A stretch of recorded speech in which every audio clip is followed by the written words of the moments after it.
আসে গো আল্লাহ এই রমজান মাসে, ক্ষমা করে দিও গো তুমি আমায় পরপারে। মরণ যদি আসে গো আল্লাহ এই রমজান মাসে, ক্ষমা করে দিও গো তুমি আমায় পরপারে।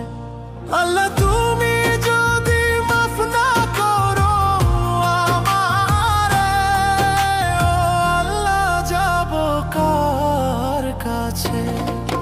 তুমি মাফ না করলে ও গো আল্লাহ যাব কার কাছে?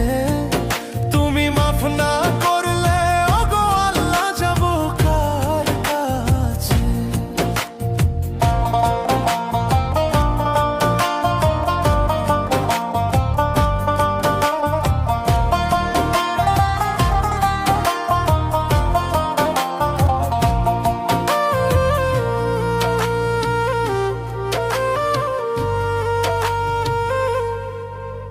সেহরি খাবো, রোজা রাখবো, তারাবি